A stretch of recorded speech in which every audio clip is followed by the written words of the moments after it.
ಈ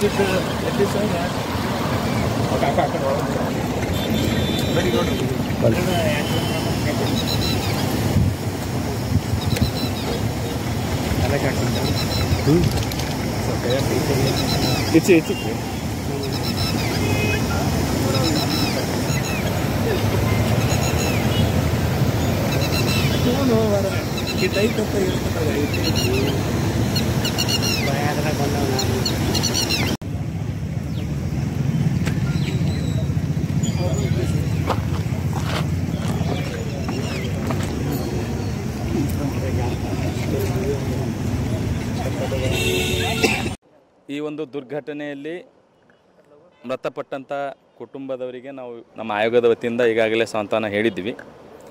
ಈ ಒಂದು ದುರ್ಘಟನೆಯಲ್ಲಿ ಯಾವ ಕಾರಣಕ್ಕಾಗಿದೆ ಅನ್ನೋದ್ರ ಬಗ್ಗೆ ಈಗಾಗಲೇ ಅಧಿಕಾರಿಗಳಿಂದ ಚರ್ಚೆ ಮಾಡಿದ್ದೀವಿ.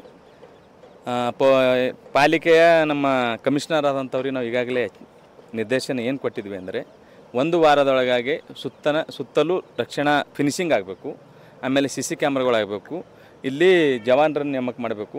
ಅದೇ ರೀತಿಯಾಗಿ ಸಂತ್ರಸ್ತ ಕುಟುಂಬಸ್ಥರಿಗೆ ತಮ್ಮ ಪಾಲಿಕೆ ವತಿಯಿಂದ ಆದಷ್ಟು ತ್ವರಿತವಾಗಿ ಆರ್ಥಿಕ ಪರಿಹಾರ ಕೊಡಬೇಕಂತಕ್ಕಂಥ ಇನ್ಸ್ಟ್ರಕ್ಷನ್ ಈಗಾಗಲೇ ನಾವು ಕೊಟ್ಟಿದ್ವಿ. ಅದೇ ರೀತಿಯಾಗಿ ನಮ್ಮ ರಾಜ್ಯ ಮಕ್ಕಳ ಹಕ್ಕುಗಳ ಆಯೋಗದಲ್ಲಿ ಸ್ವಯಂ ಪ್ರೇರಿತ ಪ್ರಕರಣ ಮಾಡಿಸ್ಕೊಂಡಿದ್ದೀವಿ. ಅವರಿಗೆ ನಿಗದಿತ ವೇಳೆಯಲ್ಲಿ ಸಂತ್ರಸ್ತ ಕುಟುಂಬಸ್ಥರಿಗೆ ಯಾವುದೇ ರೀತಿ ಆರ್ಥಿಕ ಸಹಾಯ ಮಾಡದೇ ಇದ್ದಾಗ, ಒಂದು ವಾರದೊಳಗೆ ಫಿನಿಶಿಂಗ್ ಮಾಡದೇ ಇದ್ದಲ್ಲಿ, CC ಕ್ಯಾಮ್ರಾಗಳು ಮಾಡದೇ ಇದ್ದಲ್ಲಿ, ಸೇಫ್ಟಿ ಮೇಜರ್ಸ್ ಯಾವುದೇ ರೀತಿಯ ಕ್ರಮ ಕೈಗೊಳ್ಳದೇ ಇದ್ದಲ್ಲಿ ಸಮನ್ಸ್ ಕೊಟ್ಟು ಅವರಿಗೆ ಆಯೋಗದಲ್ಲಿ ಕರೆದು ಸಂಬಂಧಪಟ್ಟಂಥ ಸರ್ಕಾರದ ಹಿರಿಯ ಅಧಿಕಾರಿಗಳಿಗೆ ಸೂಕ್ತ ಕ್ರಮಕ್ಕೆ ನಾವು ಶಿಫಾರಸು ಮಾಡ್ತೀವಿ. ಇಲ್ಲಿ ಏನೇನು ನ್ಯೂನತೆಗಳು ಕಂಡು ಬಂದಿವೆ? ಇಲ್ಲಿ ನಾವು ನೋಡಿದಾಗೆ ಯಾವುದೂ ಇಲ್ಲಿ ಸೇಫ್ಟಿ ಮೇಜರ್ಸ್ ಕಾಣಿಸ್ತಾ ಇಲ್ಲ, ರಕ್ಷಣಾ ವ್ಯವಸ್ಥೆ ಯಾವುದೂ ಕಾಣಿಸ್ತಾ ಇಲ್ಲ. ಇಲ್ಲೊಬ್ಬರು ಯಾರು ಕೆಲಸ ಮಾಡೋರು ಇಲ್ಲ, ಆಮೇಲೆ ಸುತ್ತಲೂ ಫಿನಿಶಿಂಗು ಇಲ್ಲ. ಇದಕ್ಕೆ ಪಾಲಿಕೆಯ ಒಂದು ನಿರ್ಲಕ್ಷ್ಯವೇ ಇದಕ್ಕೆ ಮಕ್ಕಳ ಸಾವಿ ಕಾರಣ ಅಂತ ಹೇಳಲಿಕ್ಕೆ ನಾನು ಇಚ್ಛೆಪಡ್ತೇನೆ. ಸರ್, ಈಗ ನೀವು ಅವ್ರಿಗೊಂದು ಇದನ್ನು ಕೊಟ್ಟಿದ್ದೀರಿ ಸರ್, ಈಗಾಗಲೇ ಈ ರೀತಿ ಮಾಡಿದ್ದಾರೆ ಸರ್. ಇಲ್ಲಿ ಇವತ್ತೇ ಬಂದ ನಾನು ಈಗಾಗಲೇ ನಾವು ಸ್ವಯಂ ಪ್ರೇರಿತ ಪ್ರಕರಣ ದಾಖಲು ಮಾಡ್ಕೊಂಡಿದ್ದೀವಿ. ದಾಖಲು ಮಾಡ್ಕೊಂಡಿದ್ದಲ್ದೇ ಇವತ್ತಿನ ದಿವಸ ನಾನು ಭೇಟಿ ಕೊಟ್ಟಿದ್ದೇನೆ. ಭೇಟಿ ಕೊಟ್ಟು ಒಂದು ವಾರದೊಳಗೆ ಎಲ್ಲ ಕ್ರಮಗಳು ಕೈಗೊಳ್ಳಬೇಕಂತಕ್ಕಂಥ ಇನ್ಸ್ಟ್ರಕ್ಷನ್ ಕೊಟ್ಟಿದ್ದೇನೆ. ಇವತ್ತು ನಿಮ್ಮ ಆಯೋಗದಲ್ಲಿ ಯಾರ್ಯಾರು ಭೇಟಿ ಕೊಟ್ಟಿದ್ದೀರಿ? ನಾವು ನಮ್ಮ ಶೇಖರ್ ಗೌಡರು ರಾಮತ್ನಾಳ್ ಅಂತೇಳಿ ಇವರು ಸದಸ್ಯರು ಇಬ್ಬರು ಸೇರಿ ನಾನು ಭೇಟಿ ಕೊಟ್ಟಿದ್ದೀವಿ. ಸರ್ಕಾರಕ್ಕೆ ಏನೋ ವರದಿ ಕೊಟ್ಟಿದ್ದೀಗ? ಸರ್ಕಾರಕ್ಕೆ ಇವರು ಒಂದು ವಾರದಲ್ಲಿ ಏನೇನು ಕ್ರಮ ಕೈಗೊಳ್ಳಲ್ಲ ಅನ್ನೋದ್ರ ಮೇಲೆ ಡಿಪೆಂಡ್ ಮಾಡ್ಕೊಂಡು ಸರ್ಕಾರಕ್ಕೆ ವರದಿ ಕೊಡ್ತೀವಿ.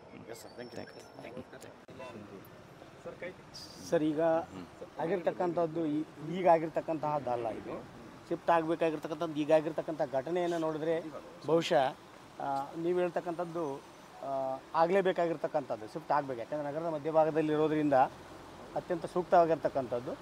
ಆ ನಿಟ್ಟಿನಲ್ಲಿ ಚರ್ಚೆ ಮಾಡೋದಕ್ಕೆ ನಾವು ಅಧಿಕಾರಿಗಳಿಗೆ ಸೂಚನೆಯನ್ನು ಕೊಡ್ತೀವಿ.